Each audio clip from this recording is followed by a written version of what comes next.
Hai, kembali lagi bersama saya Valentino Wariki dari Belajar Teologi. Konten kali ini saya akan membahas tentang determinasi makna teks. Bagaimana sebaiknya kita memahami teks kitab suci yang baik. Lalu, bagaimana perkembangan atau tren penafsiran terhadap teks kitab suci. Di konten kali ini saya akan membahas sekilas tentang permasalahan ini. Selamat belajar dan selamat mengikuti. Sudah, Pak. Sudah. Oke. Di slide ya saya berikan judul tentang determinasi makna teks ya. Jadi ketika kita akan mengeksegesis pasti kita akan berhadapan dengan realitas yang bernama teks. Nah, di sini pengertian determinasi adalah bagaimana kita menentukan makna teks. Kalau di hermeneutik pernah menjadi pertanyaan Pak Trisno, bagaimana kita membedakan dengan eksegesis dan juga eksposisi, ya saya ulas kembali. Kalau hermeneutik adalah tools-nya, eksegesis adalah praktiknya, sementara eksposisi merupakan perluasan dari pemaknaan yang sudah di eksegesis.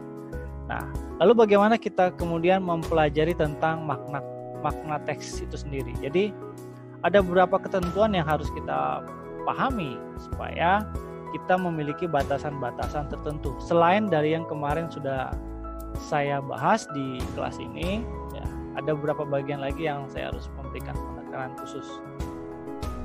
Ya, yang pertama mengenai makna teks ya Bapak Ibu yang kasih Tuhan, kita harus mengacu pada prinsip dasarnya. Yang pertama adalah bahwa di dalam teks itu seharusnya ada yang namanya kepastian suatu makna.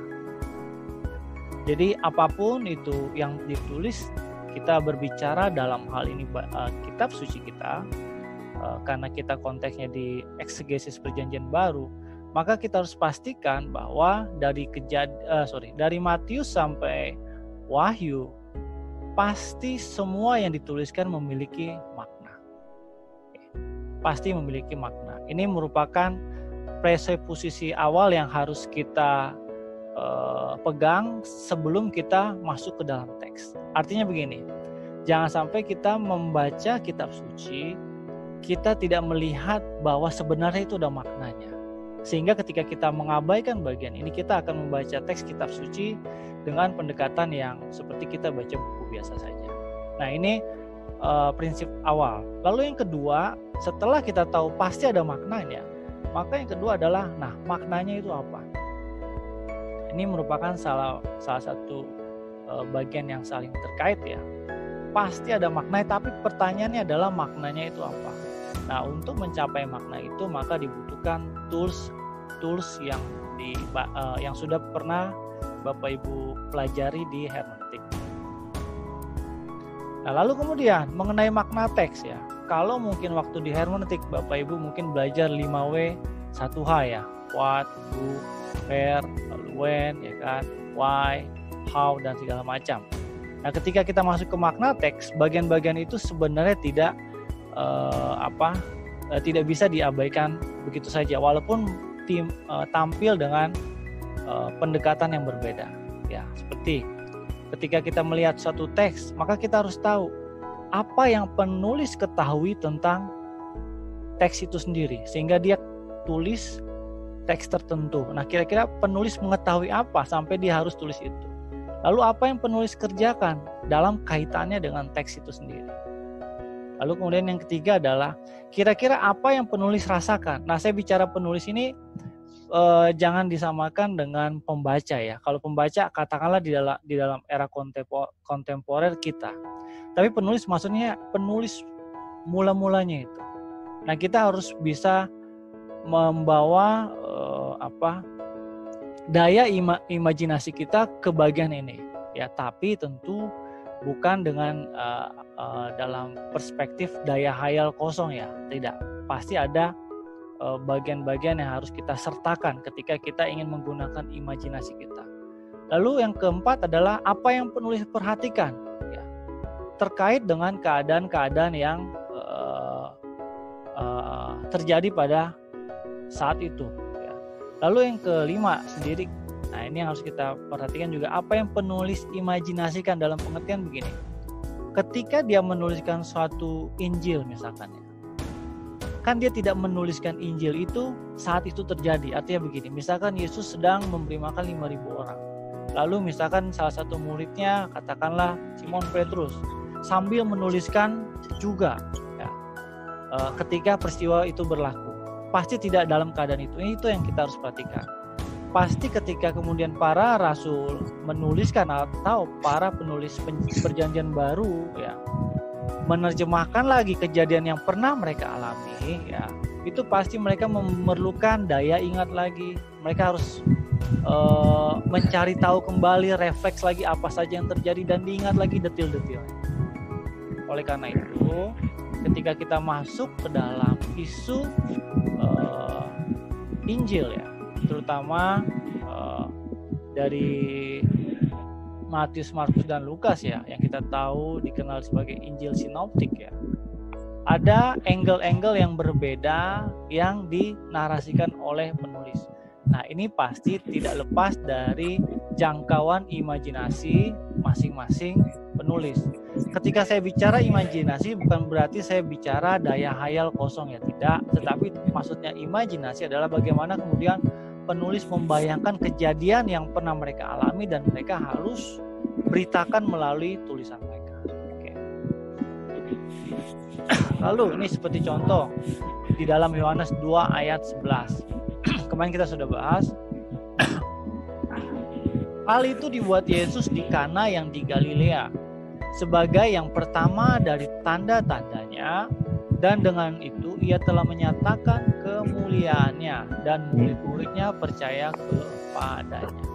Nah, dalam hal ini kita tentu ya harus melihat bagaimana posisi Rasul Yohanes ketika dia memberikan laporan narasinya tentang peristiwa ini.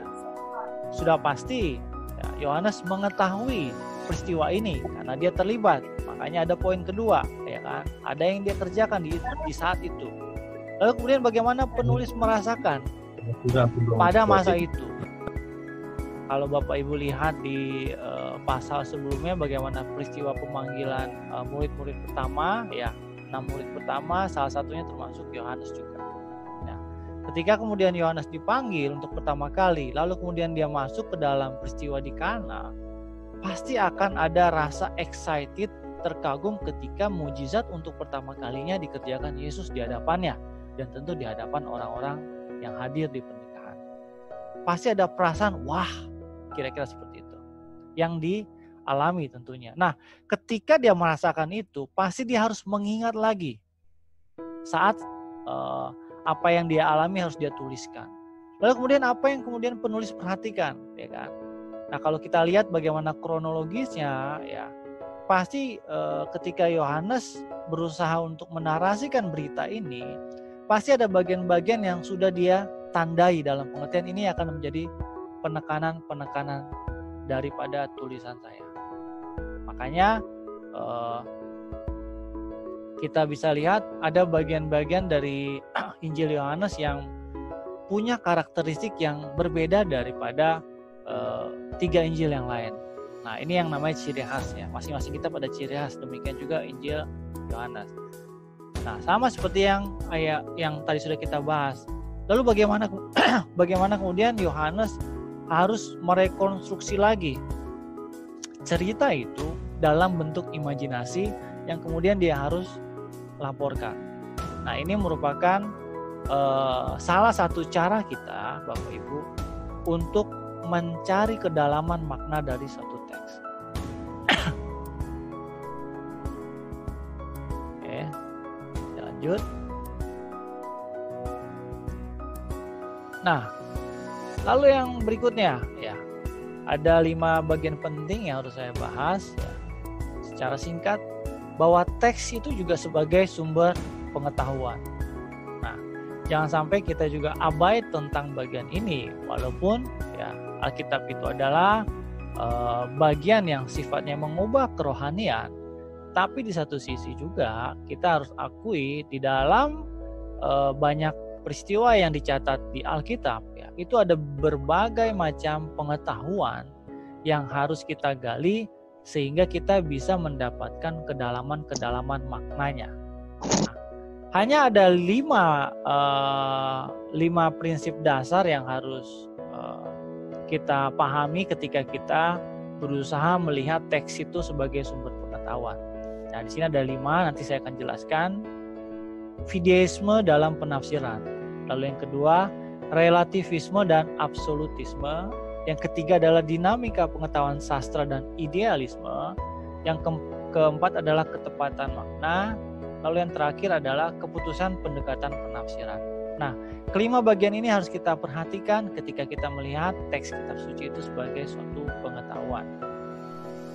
Yang pertama, fideisme dalam penafsiran. Yang A adalah pendekatan langsung. Yang dimaksud dengan pendekatan langsung adalah seringkali kalau kita mendengar mungkin seseorang menyampaikan renungan atau khotbah, orang berkata, Alkitab berkata seperti ini, maka kita harus lakukan ini. Kitab suci menyatakan seperti ini, maka beginilah yang harus kita kerjakan. Nah, ini yang dinamakan pendekatan langsung.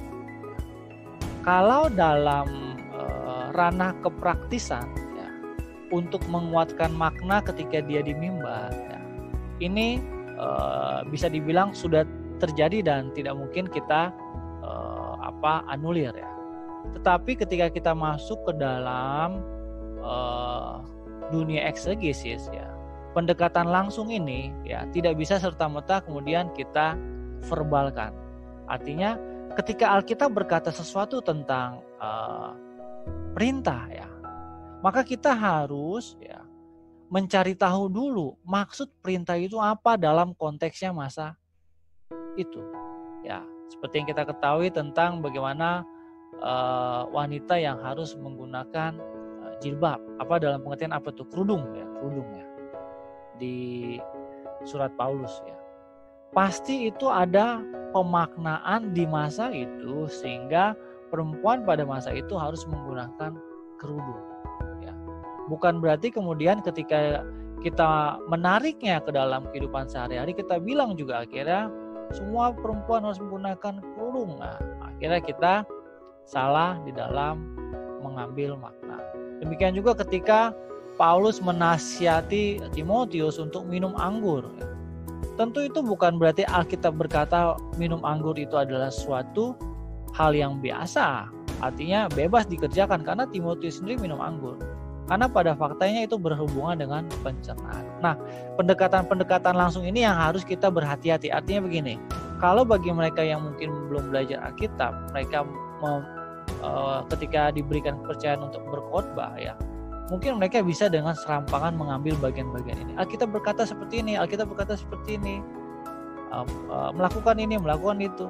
Nah, bagi kita yang sudah belajar tentu kita tidak bisa menariknya lalu kemudian menjadikannya itu sebagai makna yang wajib dikerjakan oleh pendengar.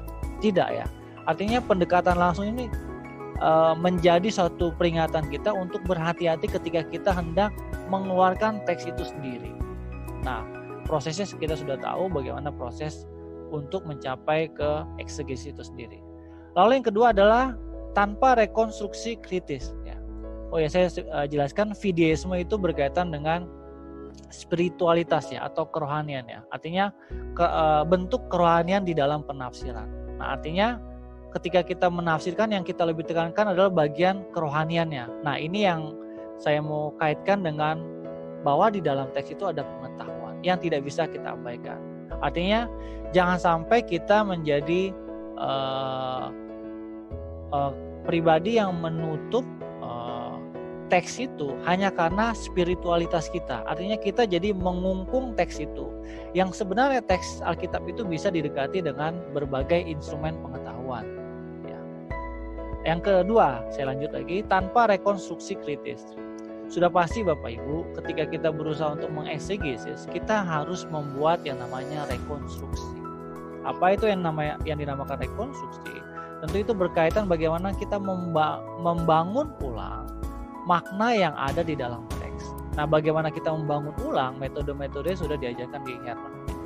Jadi Bukan berarti kemudian karena teks itu tertulis secara literal seperti itu lalu kita udahlah ini bisa dimengerti gampang, lalu kita dengan mudahnya memberitakan sebagaimana ini loh kata Alkitab seperti ini. Padahal di dalam teks demi teks itu ada rekonstruksi yang harus kita kerjakan sehingga makna kita dapat secara tepat.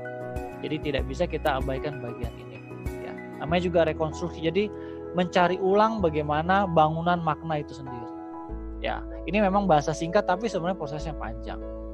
Lalu melepas berbagai fakta yang mengikat teks. Ya, kebanyakan mereka-mereka yang memikirkan, nah ini kebanyakan orang-orang yang berpandangan begini, nggak penting sekolah teologi, ya, nggak penting sekolah Alkitab, ya menurut mereka.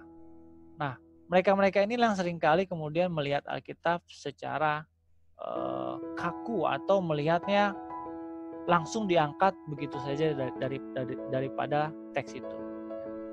Cek apakah suara saya kedengaran? Saya buffering lagi di sini. Agak putus tadi, Pak. Agak putus kali. Agak putus ya. Oke.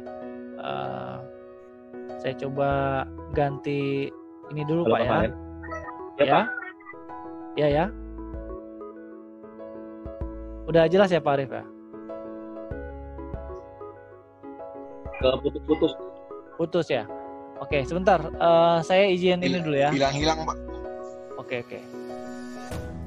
Sebentar, saya ganti sinyal sebentar ya.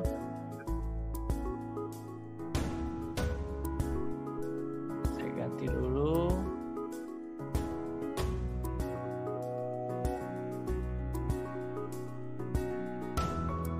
Apakah sudah lancar suara saya? Bagus Pak sekarang. Sudah bagus ya, oke. Nanti tolong diinterupsi ya kalau misalkan saya hilang-hilang lagi. Iya, Oke, Pak. ya. Saya lanjut sekarang ke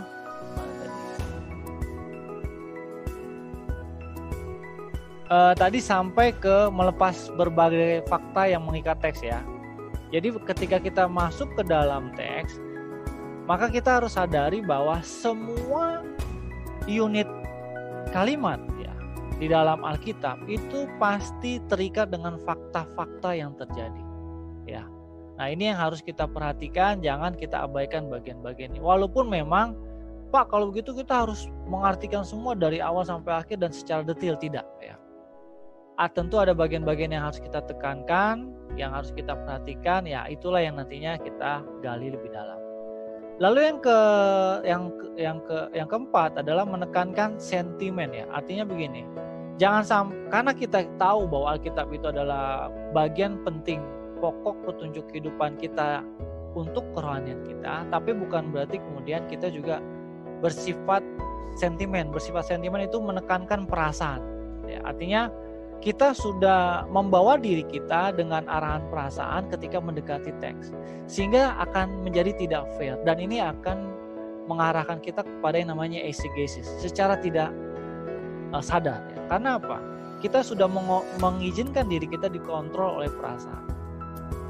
Artinya ketika kita mendekati teks kitab suci, maka selain kita tahu ada ikatan emosional yang kita harus bangun dengan teks itu sendiri, tetapi kita harus juga mengerti bahwa ada bagian-bagian dari teks itu yang harus didekati dengan cara-cara atau instrumen pengetahuan.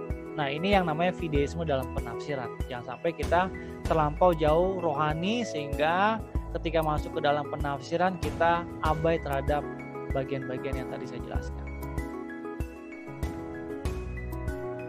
Oke, saya lanjut. Yang kedua, relativisme dan absolutisme. Ya, ini dari A sampai E ini saling terkait.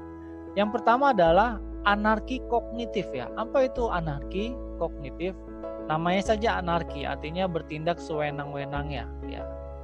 Karena dia merasa dia tahu ya, dia merasa hebat, jadi dia sewenang-wenangnya memahami ayat atau mengeksegesis ayat atau menafsir ayat itu sendiri.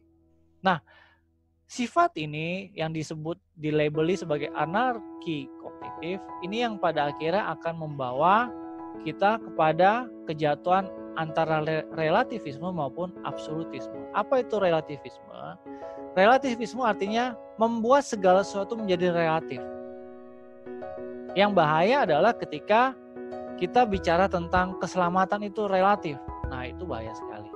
Ya, karena pada akhirnya kita akan membatasi keagungan karya keselamatan Allah. Walaupun kita salah satu contohnya adalah doktrin yang populer untuk bagian ini adalah hypergrace. Ya, itu jelas keliru total ya tentang kasih karunia yang sudah diberikan, bahkan kita berbuat dosa pun segala macam tidak jadi masalah, tidak bisa ya. Itu yang namanya relativisme ya. Akhirnya apa? Kita memahami keselamatan, memahami kasih karunia hanya sebatas relatif saja. Lalu yang berikutnya adalah totalitarianisme kognitif. Nah, apa yang dimaksud dengan totalitarianisme kognitif? Nah, potensi ini bisa terjadi pada yang namanya leader-leader dari gereja. Church leader yang kita bisa interpretasikan sebagai pendeta, gembala, penata layan, majelis yang rentan dengan kejatuhan ini. Apa maksudnya totalitarianisme kognitif? Adalah pemaksaan konsep berpikir ya kepada mereka yang menjadi subordinat atau bawahannya. Seakan-akan karena mereka adalah petinggi atau atasan, maka atau mereka adalah sosok yang berpengaruh, mereka punya hak untuk mendirect pemahaman jemaat atau orang yang dibawanya akan suatu teks. Nah, ini yang tidak bisa terjadi. Nantinya kita akan terjatuh ke dalam yang namanya absolutisme. Nah, ini rentan dialami sebenarnya oleh mereka yang sudah mengembalakan, mereka yang sudah melayani bertahun-tahun, termasuk saya sebagai seorang pengajar. Kalau saya tidak mau mengupgrade diri, ya, pada akhirnya saya akan membuat segala sesuatu yang benar karena pertimbangan saya adalah seorang pengajar yang statusnya lebih tinggi daripada mahasiswa. Nah, itu juga cenderung bisa menyerang saya. Makanya sebagai individu yang terkait di dalam area ini, saya pun harus tetap mengevaluasi diri saya, dan tentunya salah satunya kita menggunakan aktivitas media sosial untuk kita juga melihat bagaimana pandangan-pandangan orang akan suatu isu teologis. Kita lihat bagaimana pendapat dia. Itu pun bagian dari latihan pribadi saya untuk mencegah saya jatuh pada pemahaman saya yang sempit, katak dalam tempurung. Walaupun dia S2, S3, walaupun dia PhD, ini pun bisa rentan jatuh ke dalam bagian ini. Karena perhatikan ya, kalau Bapak Ibu pernah ada orang-orang yang berkata, saya lulusan dari luar negeri, saya sudah mengembalakan bertahun-tahun, saya sudah pelayanan puluhan tahun dari kecil. Nah, orang-orang seperti itu, kalau terus dia berkata seperti itu, sebenarnya secara psikologis, ancamannya di dalam praktik berjemaat adalah totalitarisme kognitif. Sehingga ketika dia membentuk suatu komunitas, ada satu saja pengikutnya yang berbeda pendapat atau mengkritisi, itu bisa dijauhkan. Nah, ini yang harus kita hati-hati. Lalu yang ketiga, C, D, dan E itu berkaitan eksklusivisme tafsiran, inklusivisme tafsiran, dan pluralisme tafsiran. Eksklusivisme tafsiran ya, ini berkaitan dengan yang B sebenarnya. Itu bicara bahwa seolah-olah tafsiran atau hasilnya itu hanya satu-satunya yang dia pahami. Artinya dia merasa dia yang paling benar. Nah, itu yang namanya eksklusif. Ya. Lalu inklusivisme tafsiran. Nah, ini berkaca atau melihat pada pandangan bahwa tafsiran itu ada beberapa wajah atau beberapa hasil atau ada beberapa bentuk. Sementara pluralisme tafsiran berbicara tentang bahwa tafsiran itu bisa dalam bentuk yang berbagai rupa, banyak. Nah, pluralisme itu nantinya bisa jatuh ke dalam yang namanya relativisme. Jadi eksklusif, inklusif, dan pluralis itu merupakan satu kelompok yang saling berurutan. Nah, ini pun kita harus berhati-hati ya, Bapak Ibu yang dikasih Tuhan, jangan sampai kita jatuh ke dalam relativisme dan absolutisme ketika kita memandang suatu teks. Oke, sebelum saya lanjut masih ada 3 poin lagi yang punya subpoin. Ada pertanyaan untuk sampai bagian ini?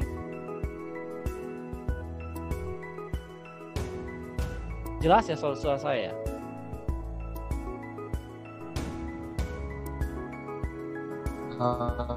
Pak, Ya, boleh dijelaskan? yang mana tuh? Jelas, Pak. Sekarang jelas. Tadi nggak jelas, Pak. Boleh diulang Putus-putus nggak, tadi, Pak. Oh, dari Pas mana? Dari poin eksklusif, mana? inklusif, Dari inklusif ya? sama plural. Dari eksklusif, inklusif, dan plural.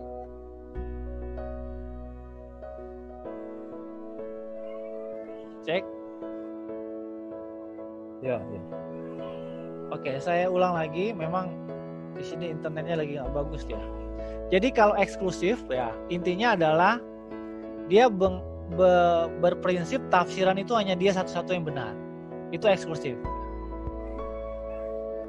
Oke, yang kedua inklusif, bahwa tafsiran itu ada beberapa bentuknya atau hasilnya.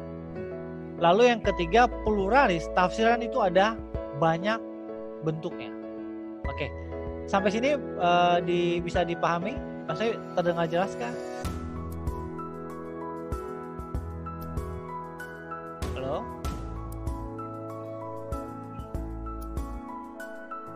Apakah terdengar jelas? Sudah, Pak. Sudah. Jelas, Pak. Jelas Yang ya, oke. inklusif Pak tadi, Pak. Putus-putus dikit, Pak. Ya, kalau inklusif itu berkaca bahwa tafsiran itu ada beberapa, Pak. Jadi kalau eksklusif itu satu, inklusif itu beberapa, pluralisme tafsiran itu bicara banyak. Semakin dia mengarah ke pluralis, maka dia akan semakin masuk ke yang namanya relativisme. Oke. Jadi Maksudnya, ketika Pak, banyak dalam arti tetap dalam hasil pemikiran dia sendiri, Pak, atau tafsiran dia sendiri ya. ya artinya dia mengizinkan tafsiran suatu teks itu ke dalam banyak dimensi, banyak ragam.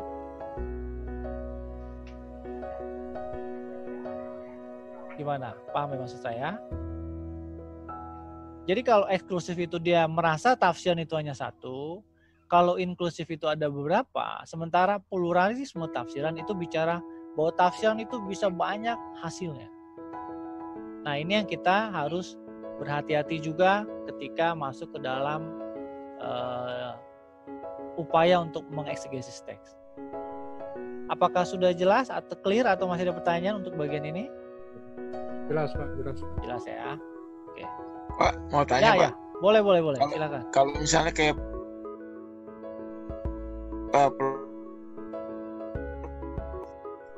plural gitu, Pak, ada beberapa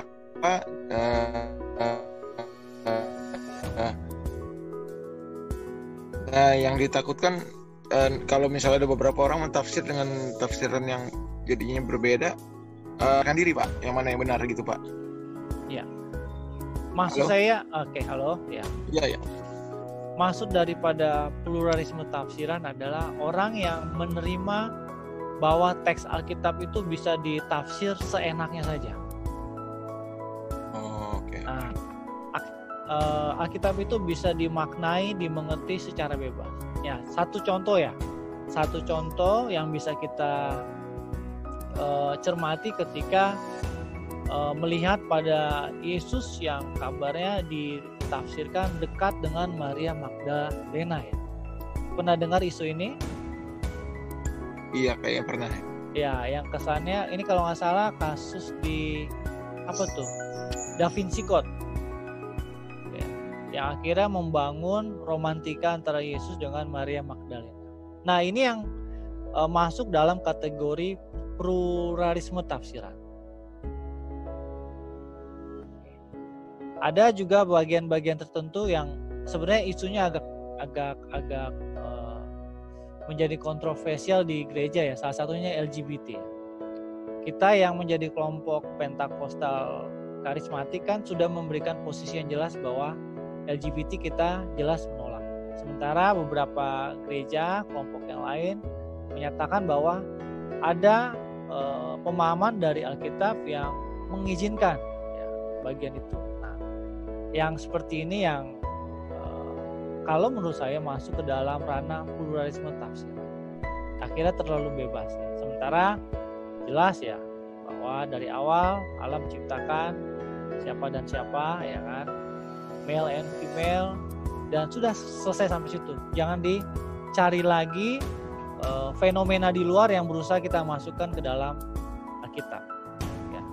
Secara manusiawi tentu kita menerima mereka sebagai manusia, tetapi praktiknya ya, ini yang menjadi perlawanan yang secara konsisten saya lihat dikerjakan kelompok Pentakosta dan Karisma. Ya, kalau Bapak Ibu setuju, itu lain persoalan. Tapi maksud saya, ketika kita masuk ke dalam isu eksegesis, belum ada yang bisa membuktikan secara sahih bagian-bagian fenomena seperti ini diizinkan oleh Alkitab. Nah, ini merupakan salah satu case yang bisa kita pahami dari pluralisme tafsir. Oke. Ada lagi pertanyaan untuk bagian kedua ini? Saya lanjut.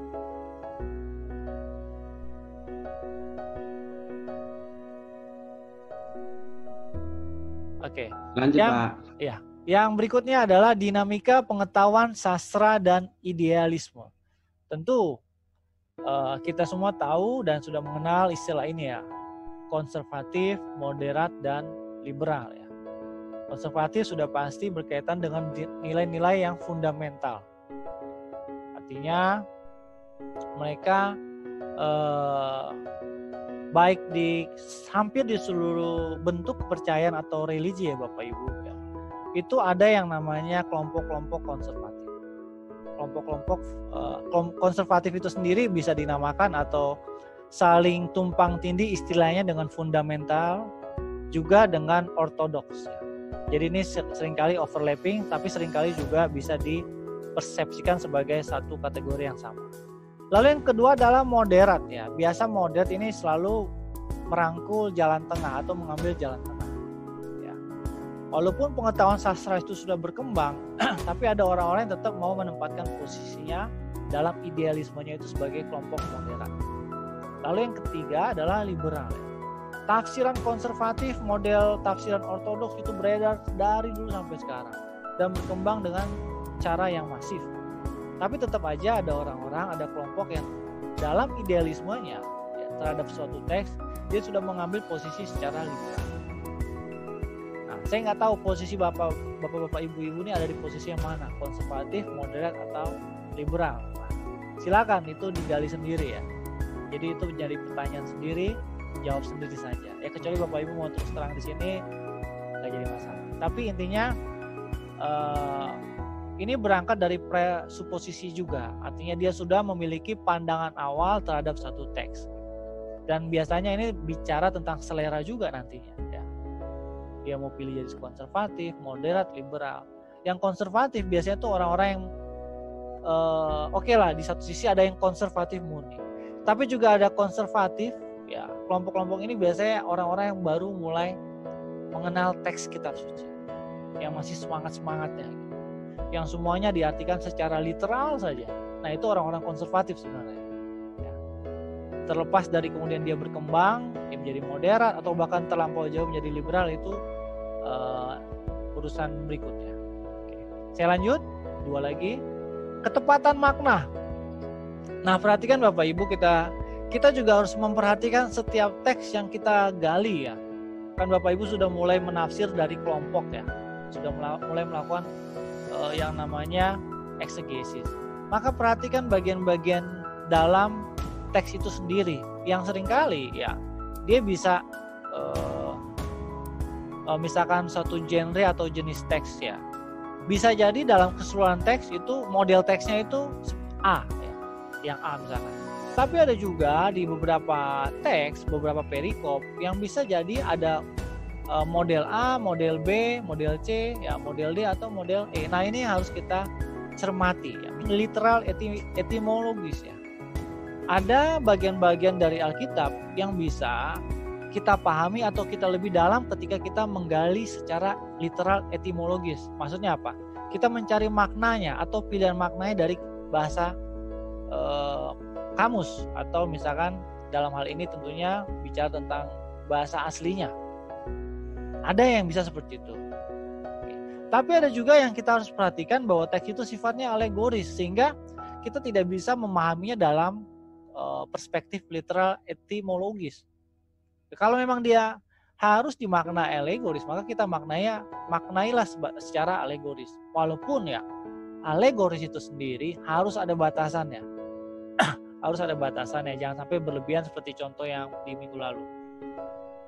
Sama seperti yang B, yang C adalah simbolis ya. Yang kita lihat ini banyak di Wahyu. Kita juga harus perhatikan untuk teks-teks Alkitab ketika kita baca Alkitab, ini maknanya apa sebenarnya? Apakah ini maknanya literal? Apakah ini maknanya simbolis? Nah, itu harus juga kita perhatikan. Lalu yang keempat, D, filosofis. Ada juga makna-makna di dalam Alkitab yang sifatnya filosofis, yang mengaitkan bagaimana area kita untuk melakukan rasio saling yang namanya tuh apa ya, filosofi itu kan berkaitan dengan filsafat ya. Filsafat itu kan berpikir secara radik sampai ke akar-akarnya. Bagaimana kita memahami teks itu secara filosofis. Ini filosofisnya teks ini mau berbicara apa kepada kita. Ini yang harus kita pahami. Lalu juga historis ya. Teks itu juga memiliki perkembangan historis ya. Apalagi kalau kita mendekati makna kamus, ada beberapa teks yang sudah tidak populer di masanya lalu digunakan di dalam terjemahan saat ini, sementara itu sudah jauh beda maknanya. Nah, yang dimaksud historis lebih ke arah situ sebenarnya. Walaupun teks itu sendiri punya apa yang namanya latar belakang historis dalam hal peristiwanya. Nah, jadi historis ini bisa dimaknai peristiwa di belakang teks atau historis perkembangan penggunaan teks demi teks. Karena ada beberapa kata, beberapa istilah yang juga secara historis itu mengalami perkembangan. Oke, sampai poin 4 ada pertanyaan?